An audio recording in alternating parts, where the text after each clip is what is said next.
मुझे समझ नहीं आता कि पाकिस्तान टीम किस माइंडसेट के साथ खेलती है, या शायद हम गलती कर रहे हैं। मेरे ख्याल में हम गलती कर रहे हैं। हम एवरेज प्लेयरों से एक्स्ट्रा ऑर्डिनरी एक्सपेक्ट कर रहे हैं, जो शायद ये ना हो, और वैसे हम अपना खून सुखा रहे हैं कि शायद ये कुछ कर जाएं। लेकिन इट्स वेरी डिसहार्टनिंग। बड़ा अफसोस हुआ, और अफसोस के साथ साथ मुझे दुख भी हुआ। डरी हुई क्रिकेट, सेल्फिश क्रिकेट खेल रहे हैं कि हम हार ना जाए, हम लोग अपने पर्सनल माइलस्टोन अचीव करें, टीम के लिए कुछ नहीं है। हमारा जो टेस्ट मैच चल रहा है, अफसोस हो रहा था मुझे बात करते हुए, अफसोस हो रहा था इंग्लैंड कैसे बैटिंग कर रही है, और मज़े से बैटिंग की है उन्होंने, क्लास नज़र आई है कि कोई बड़ी टीम खेल रही है। और हम लोग गुस्से हुए हैं, हम लोग बात कर रहे हैं, हमारे एक ही बैटर है, उसकी बैट फॉर्म से गुजरा, उस पर डिस्कस हम लोग कर रहे हैं। और पूरी टीम पे करें, पूरी टीम पे ज़रूरत है इस वक्त कि उनका माइंडसेट क्या है। बाबर तो आ ही जाएगा फॉर्म में, वो तो हर किसी पे टाइम गुजरता है। बाकी जो अप्रोच है टीम की, वो तो सामने लाए, सारी बाबर पे बातें करनी शुरू कर दी हैं कि वो फॉर्म में नहीं है, वो फॉर्म में नहीं है। बाबर ने बॉलिंग करनी है, बाबर ने कहा कि स्लो खेलो, अपने लिए खेलो।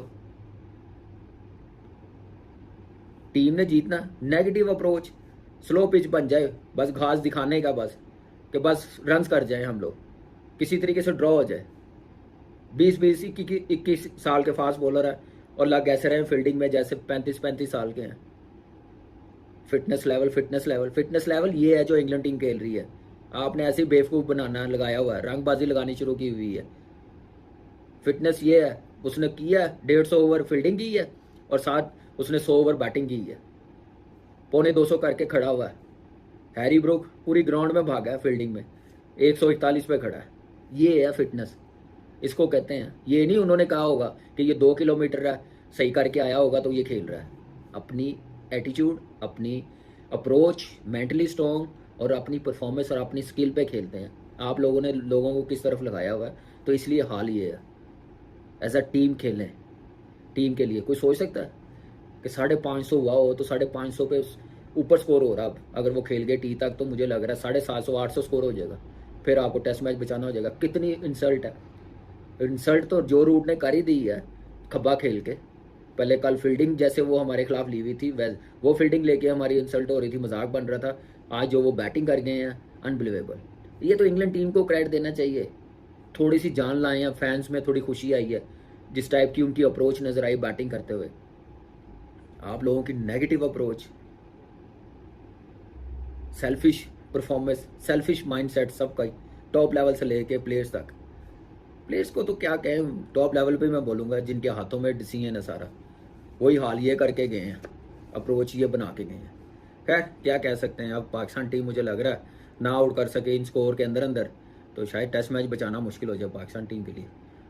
तो डोमिनेट तो बाहर से आके दूसरी टीम सही है अपनी परफॉर्मेंस के लिए कि यार मेरा बच्चा आप लोगों के सामने है।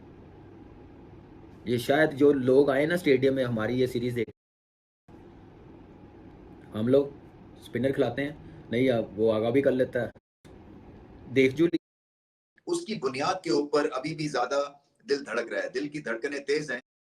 वो इस बेस पे मुसीबत में है क्योंकि जो बांग्लादेश के अगेंस्ट कहानी बनी थी लास्ट इनिंग्स में बैटिंग की, उसकी बुनियाद के ऊपर अभी भी ज्यादा दिल धड़क रहा है, दिल की धड़कनें तेज हैं। क्योंकि आखिरी दिन इस पिच पे अगर पाकिस्तान को बैटिंग करनी पड़ गई और इंग्लैंड ने कहीं 200 रन की लीड ले ली, तो फिर क्या होगा, प्रेशर, और फिर उसके बाद कहीं मैच हाथ से ना निकल जाए। बट पे ऐसी सिचुएशन में जब आपको फोर्स किया जाए कि मैच को आपने ड्रॉ करना है, वो कभी भी एक अच्छी फीलिंग नहीं होती है। वो एक आप नेगेटिव स्पाइरल में चले जाते हैं। और क्योंकि आप अपनी बेस्ट क्रिकेट खेलते हैं जब आप एग्रेसिव होते हैं, जब आप जीतने के लिए जा रहे होते हैं, जब आपको ऑपोजिशन धकेल दे के या आप मैच हारेंगे या ड्रॉ कर सकते हैं मैक्सिमम, तो वो बहुत ही एक खतरनाक सी सिचुएशन हो जाती है क्योंकि उसका टेम्परामेंट अलग फिर होना पड़ता है। और टेम्परामेंटली बैटिंग जो है वो पाकिस्तान की लुढ़क जा रही है। चौथे दिन की बैटिंग हो या पांचवें दिन की बैटिंग हो, या जिसको कहते हैं कि फोर्थ इनिंग्स में जिस तरह से खेलना पड़ता है। सो बॉलिंग तो पाकिस्तान ने ठीक नहीं की है क्योंकि हर तरफ बॉल की है। माना कि ये बड़ी अच्छी बैटिंग स्ट्रिप है, मगर उसके बावजूद अगर आपका स्पिनर 170 रन दे देता है और कोई विकेट नहीं लेता, इसका मतलब है कि कहीं ना कहीं तो प्रॉब्लम है। या तो सिलेक्शन नहीं करनी चाहिए थी ऐसे स्पिनर की, या स्पिनर को खुद से थोड़ी सी उसकी ईगो हर्ट होके तो बाउंस बैक करना चाहिए था। और रन्स भी, सिंगल्स भी हुई, चौके भी मिले, पार्टनरशिप भी लगती रही। ये माइलस्टोन्स का दिन था जो रूट इंग्लैंड के सबसे ग्रेटेस्ट रन स्कोरर बन गए, फिर लंबा उन्होंने सेंचुरी कर दी। और ब्रुक का जो है कोड अभी तक उन्होंने क्रैक नहीं किया पाकिस्तान ने। 4 टेस्ट मैच पाकिस्तान में और 4 सेंचुरीज।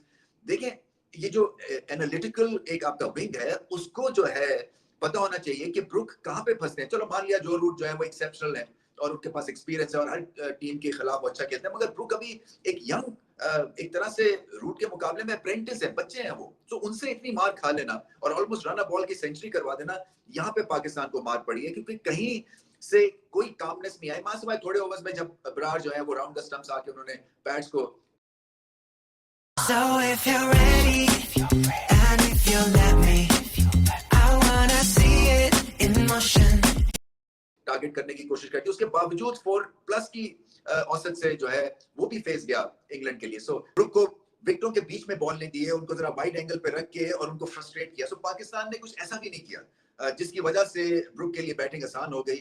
और बहुत ही क्लासिकल आज इनिंग्स खेले सारे इंग्लैंड के बल्लेबाज। पाकिस्तान ने भी बैटिंग अच्छी की थी, मगर इंग्लैंड ने पाकिस्तान के मुकाबले में बहुत ही आला शॉट्स खेली और मजा आ गया। तो अब करना यही है कि किसी ना किसी तरह से डिले करवाना है इंग्लैंड की डिक्लेरेशन। बहुत ही अच्छा हो कि अगर 3-4 विकेट पहली सेशन में मिल जाए, क्योंकि इंग्लैंड चाहेंगे कि वो थोड़ा सा पेडेस्टल पे या एक्सीलरेटर पे पांव रखें और जल्दी से रन कर लें। सो उसमें पाकिस्तान को एडवांटेज भी मिल सकता है। नसीम शाह ने सेकंड न्यू बॉल बहुत अच्छा किया और मुझे ऐसे ही लग रहा है कि जो एक पेविलियन एंड से जब आप बॉल कर रहे हैं तो गेंद ऊपर नीचे थोड़ा सा हो रहा है, खासतौर पर नया बॉल। पाकिस्तान के पास ऑप्शंस बड़े कम होते जा रहे हैं। अब पाकिस्तान को जो है ड्रेसिंग रूम का माहौल ठीक रखना बड़ा इंपॉर्टेंट है थिंक टैंक के लिए, जिसमें कि कप्तान है, जिसमें सीनियर प्लेयर्स हैं, जिसमें कि आपके कोचेस हैं, कि वो पाकिस्तान को वो बुरे जो एक मोमेंट्स हैं सेकंड इनिंग, थर्ड इनिंग्स के या फोर्थ इनिंग्स के, फोर्थ डे की बैटिंग और फिफ्थ डे की बैटिंग, वो उनसे डिस्कस ही ना की जाए। पॉजिटिव फ्रेम ऑफ माइंड में अगले 2 दिन गुजारने हैं और अपने आप को यही बताना है कि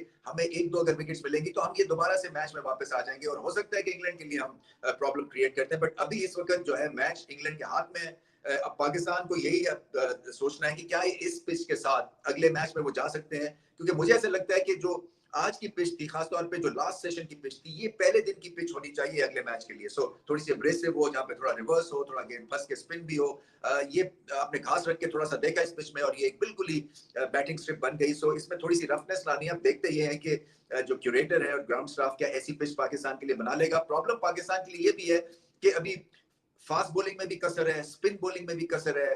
जो बल्लेबाज हैं वो भी एक तरह से फंस जाते हैं अगर 19-20 पिच हो। सो घर में होम कंडीशंस में फिर कैसी पिच बनाएं, क्योंकि ऐसी पिच बना के भी क्रिटिसिज्म हो रहा है और ऐसी पिच बना के भी अगर मैच नहीं बचा सकेंगे तो फिर कोई वापसी नहीं होने वाली है। सो किसी ना किसी तरह से पाकिस्तान को ये मैच जो है इसमें एंगेज रहना है। नमस्कार, जय हिंद दोस्तों। तो जॉय रूट और हैरी ब्रूक ने पाकिस्तान